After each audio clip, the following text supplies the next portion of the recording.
Dear friends, in this session we will see how a transmission lines are classified and how these transmission lines are represented for different voltage equations and current equations, phasor diagrams, how short transmission line, medium transmission line and long transmission lines are represented, and how from that representation how we derive the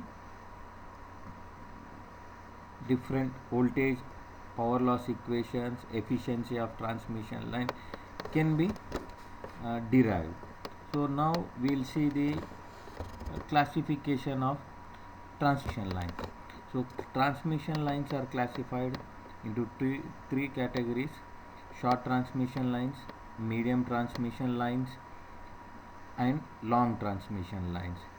In terms of length, short transmission line is about 50 kilometer, medium transmission lines are about 50 to 100 kilometers or 150 kilometers, and long transmission lines are generally about 150 kilometers. Before going to classification of overhead lines, so we have to know the R, L and C distribution in a transmission line. In a transmission line there are line constants. These line constants which influence the total performance of the transmission line. These values are generally greatly influenced by the line constants R, L and C transmission line. Generally, the important consideration in the design and operation of transmission line are determination of voltage drop, line losses and efficiency of a transmission system.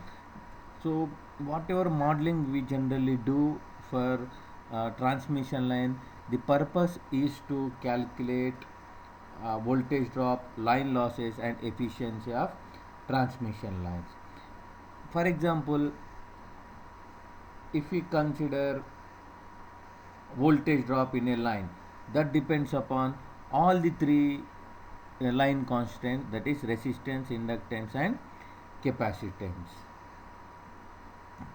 Similarly, the resistance of a line conductors is the most important cause of power loss in a line, and this power losses has to be determined to know the values of transmission line efficiency.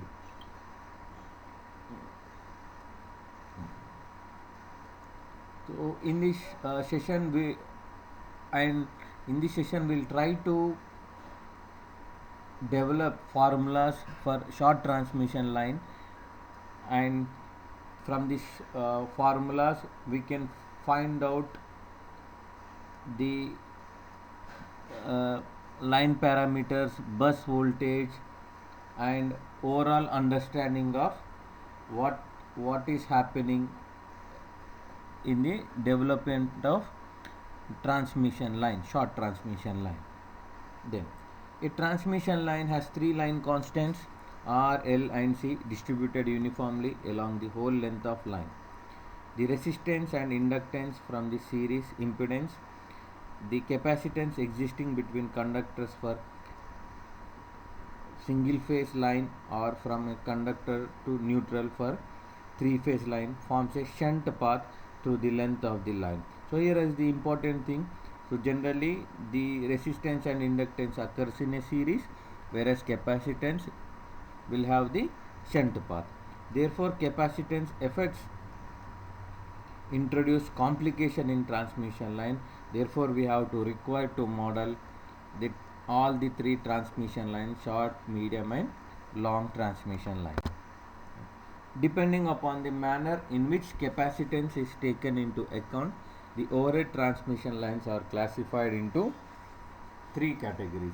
Short, 50 kilometers, voltage level is around 11 to 33 kV, or else we can say less than 20 kV. Here R and L are considered, resistance and inductance as are considered, but due to the smaller length and lower voltage, the capacitance effects are small, and hence the capacitance is neglected. Therefore, while studying the performance of a transmission line, short transmission line, only resistance and inductance of the lines are taken into account. But whereas in medium transmission line, when the length of an overhead transmission line is about 50 km and the length is and the line voltage is moderately high, that is between more than 20 kV to 100 kV or 66, generally voltage level 66 and 132 kV are considered as medium transmission line. Due to sufficient length and the voltage of the line, the capacitance effects are taken into account. So therefore R, resistance, inductance and capacitance are used for the purpose of calculations. Here the distributed capacitance of the line is divided and lumped in the form of condenser centered across the line at one or more points. So here the capacitance is represented in a shunted form and it is considered in a lumped parameter. Then we'll see long transmission line. When the length of an overhead line is more than 150 km and the line voltage is very high, about 100 kV or 132 kV, it is considered as long transmission line. For the treatment of such a line, the line constituents are considered uniformly distributed over the whole length of the line, and rigorous methods are employed for the solution of performance of long transmission line. So friends, you have to remember in this case that short transmission line only resistance and inductance is calculated and the parameters are assumed to be lumped, but in actual they are distributed. Similarly, in medium transmission lines also, resistance, inductance and capacitance are considered to be lumped, but in actual they are distributed. But for a long transmission line, even for the calculation purpose also, the resistance, inductance and capacitance parameters are considered to be distributed even for the calculations.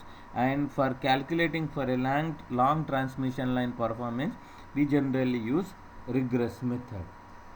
Then we see important terms, what actually the purpose to know how can we check the purpose of a performance of a transmission line. In that one, first case is voltage regulation. So while studying the performance of transmission line, it is desirable to know its voltage regulation and transmission efficiency. Then we'll see what is voltage regulation. When a transmission line is carrying current, there is a voltage drop in the line due to resistance and inductance of the line. The result is that receiving end voltage VR of the line is generally less than the sending end voltage Vs. The voltage drop Vs minus VR in the line is expressed as percentage of receiving voltage VR and is called as voltage regulation.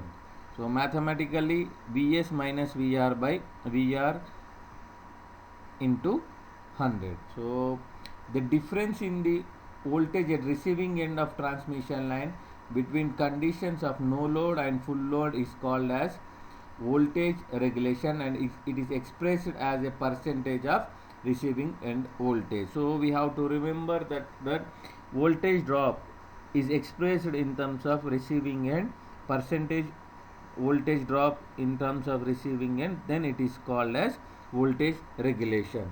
For any system, it is obviously desirable that the voltage regulation of transmission line should be low. Even though there is an increase in the load current, should make very little difference in the receiving in voltage. So generally, for a good performance, the voltage regulation should be low for a transmission line.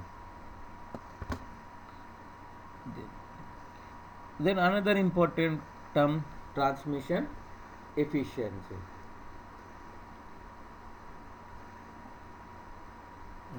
The power obtained at the receiving end of a transmission line is generally less than the sending end power due to losses in the line resistance. The ratio of receiving end power to the sending end power of a transmission line is known as the transmission efficiency of the line. It is generally expressed percentage transmission efficiency, receiving end power divided by sending end power. If I consider VR is receiving end voltage, IR is receiving end current, and pi r is receiving end cos pi r is receiving end power factor. Similarly, Vs is sending end voltage, Is is sending end current, and cos pi s is sending end power factor. Then VR IR cos pi r divided by Vs IR cos pi s into 100 is equals to percentage transmission line efficiency.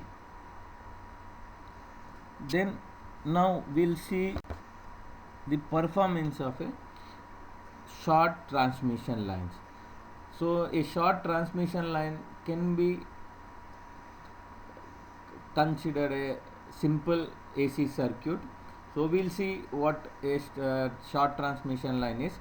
As stated earlier, that the effects of line capacitance are neglected by short transmission line. Therefore, while studying the performance of such a line, only resistance and inductance of the line are taken into account. The equivalent circuit diagram of single phase short transmission line is shown in the figure. Here the total resistance and inductance are shown as concentrated or lumped instead of being distributed, and it is considered as a simple AC circuit, that is as shown in the next slide figure. Okay, so here you can see how the distribution is considered. It is a simple AC circuit, it is considered where I is the load current, then R is equals to loop resistance of the both conductors, and it is considered as a lumped parameter. Then XL is loop reactance, VR is receiving end voltage, cos pi r is receiving end power factor, Vs is sending end power voltage, and cos pi s is sending end power factor. Then if I go for a simple KVL equation, then if I draw the phasor diagram for that simple KVL equation, then I will get, if I take a current as reference I, then the OA is VR with a phase angle of pi r, then IR will be voltage drop due to resistance, then IXL is reactance drop. Then if I go for the resultant of this equation, then OC is equals to Vs. So this is how the phasor diagram is considered. So if I had taken as current as reference, because current is common factor in this one, so I will take current as reference. Then if I go for the phasor diagrams, OA is VR with a phase angle of pi r, then IR will be the voltage drop due to resistance I into R, then I will BC if I in 90 degrees with the voltage drop of resistance, that is I into XL.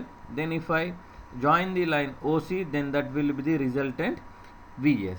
So from the diagram ODC is a right angle triangle. So if you go for that one, OC square is equals to OD square plus DC square. So if I go mathematically, if I want to try to solve that one, so OC square is equals to OD square plus DC square. Whereas what is OC? OC is equals to Vs square. Then what is OD? OD is equals to OE plus ED, that is VR cos pi r plus IR. Then what is DC? DC square is equals to DB plus BC square, where VR sin pi r plus I into XL whole square. So that Vs is equals to now VR cos pi r plus IR whole square plus VR plus sin pi r plus IXL whole square root. Then percentage voltage regulation Vs minus VR. Then sending in power factor is equals to, from the diagram it is easily we can go for that one, that is cos pi s is equals to adjacent divided by hypotenuse, that is OD divided by OC, that is VR cos pi r plus IR divided by Vs. The power delivered can also be calculated. VR IR cos pi r, line losses is equals to I square R losses. Then power sent out is equals to, that is sending end power, that is VR IR cos pi r plus I square R, that is power delivered plus line losses. So percentage efficiency can also be calculated. So these are the actually the if I want to know the performance of a transmission line, short transmission line, I have to calculate voltage regulation, power factor of sending end, if it is given or not given. Even though receiving end power factor also I can calculate. Then power delivered I can calculate, line losses I can calculate, then total power sent also I can calculate, and with the help of all these parameters I can calculate the transmission line efficiency. So the solution is notation is the advantage of this type of solution is its notation is very simple in presentable form, and then approximation expression for we generally used for in the Vs is a lagging power factor, that is because here we are not consider capacitance. Now we will see the three-phase short transmission line. Then why three-phase short transmission line we have to consider? For reasons associated with economy and transmission of electric power is done by three-phase line system. This system may be regarded as consisting of three single-phase units, each wire transmitting 1/3 of the total power. As matter of convenience, we generally analyze three-phase system by considering one single phase only. Therefore, expression for regulation, efficiency, etc. derived for single phase line can also be applied to the three-phase system. Since only one phase is considered, the phase value of three-phase system is taken to be taken. So phase values only we consider. This is how we mathematically, or we can make it as a single line diagram, where as per matter of convenience we generally analyze three-phase system by considering only one phase. So the expressions for regulations, efficiency, etc. are derived for a single phase bus can also be applicable by three-phase bus. So as shown in the diagram, so figure shows star connected generator supply to a balanced star connected load through a transmission line, each conductor having resistance R ohms and inductive reactance of XL ohms. So the calculation can now be made in the same way as the single phase line. Thus VR and Vs are phase voltages, whereas R and XL are resistance and inductive reactance per phase respectively. So each conductor has resistance R ohms and inductive reactance of XL ohms. So we generally use for a three-phase transmission short transmission line as a for calculation purpose, for simple calculation purpose we generally use single phase calculations only, and we make them as per phase quantities. Then we'll see medium transmission lines. Then medium transmission lines In short transmission line calculation, the effect of line capacitance are neglected because such lines have smaller lengths and transmit power at relative low voltage. Since medium transmission lines have sufficient length and usually operate at voltages greater than 20 kV, the effect of capacitance cannot be neglected. Therefore, in order to obtain reasonable accuracy in medium transmission line calculation, the line capacitance must be taken into consideration. The medium transmission lines are then further in medium transmission line, the capacitance is uniformly distributed over the entire length of the line. However, in order to make the calculation simple, the line capacitance is assumed to be lumped or concentrated in the form of capacitor shunted across the line at one or more points. Therefore, in order to obtain reasonable accuracy in medium transmission line calculation, the line capacitor must be taken into consideration. Then such a treatment of localizing the line capacitance give reasonably accurate results. The most commonly used methods for the solution of medium transmission lines are end condenser method, nominal T method, nominal pi method. Now we will see the how the end condenser method representation is there, nominal T method is there, nominal pi method is there. So how this is the end condenser method. In this method, the capacitance of the line is lumped or concentrated at the receiving end or load end, that is as shown in the figure. You can see that, say, end condenser method. So it is the capacitance, shunt capacitance is represented across near to the load between phase and the neutral.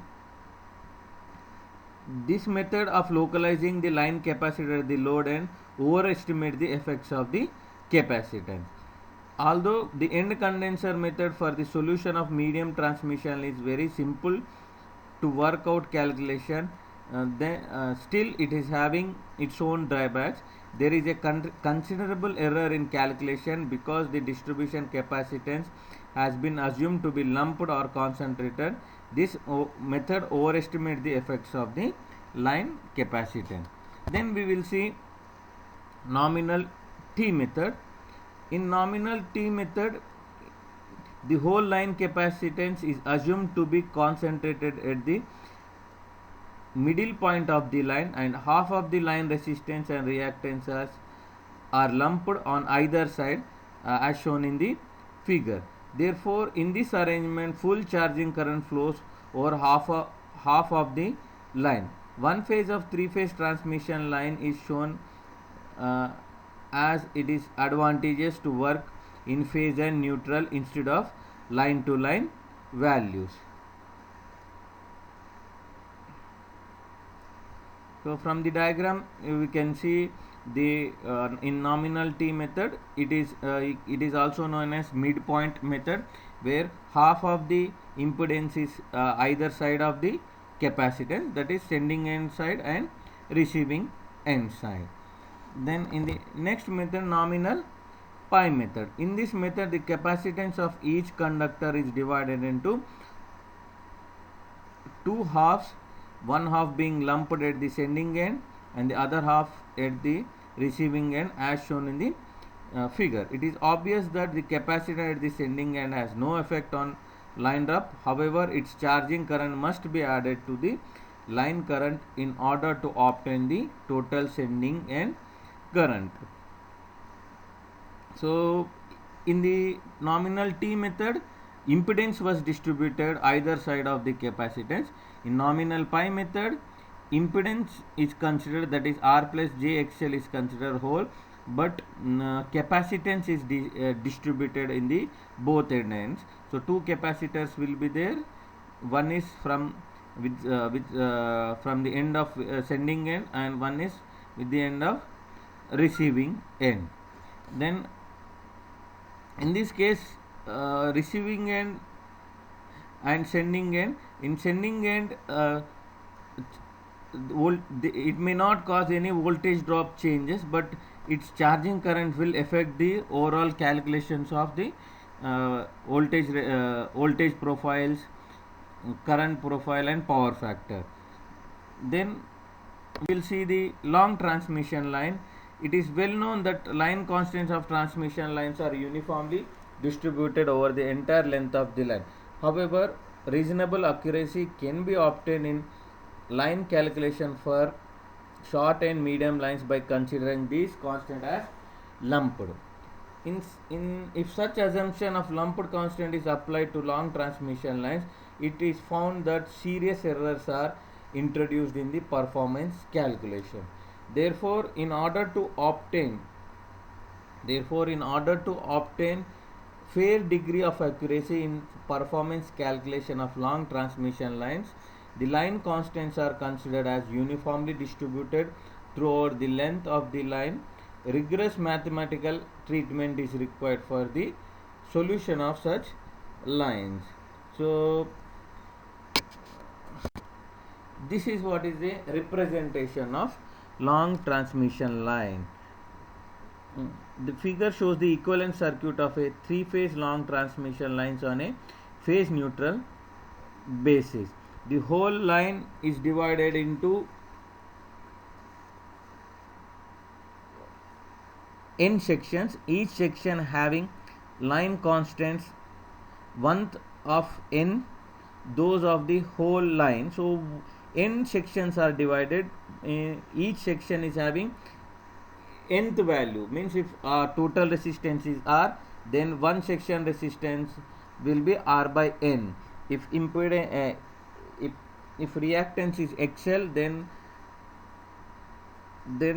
total reactance is XL, then for a first case it will be XL by n.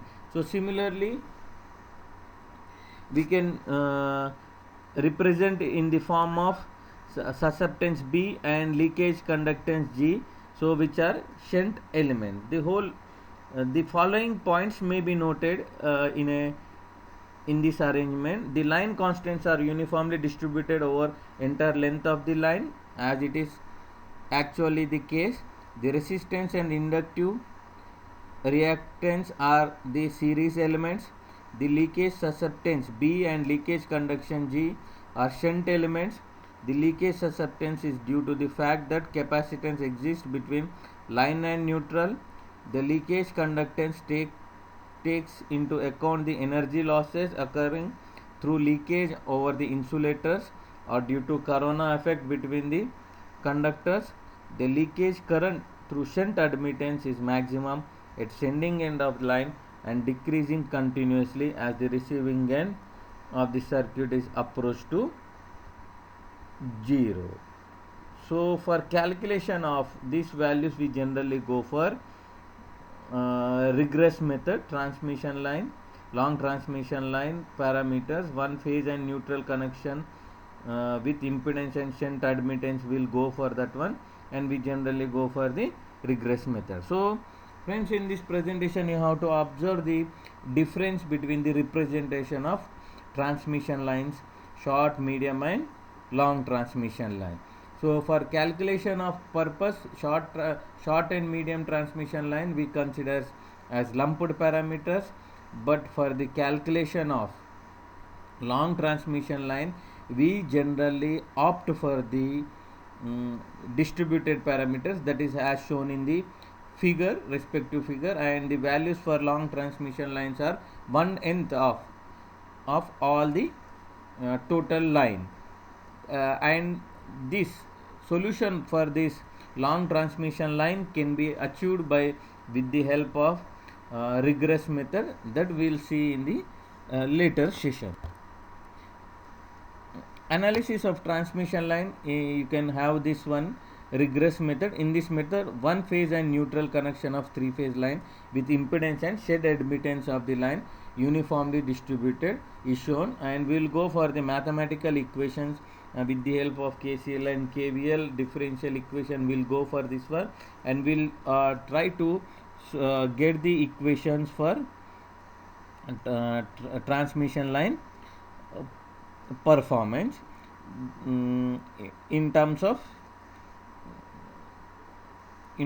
distributed parameters, but it is very easy in case of short and medium transmission line.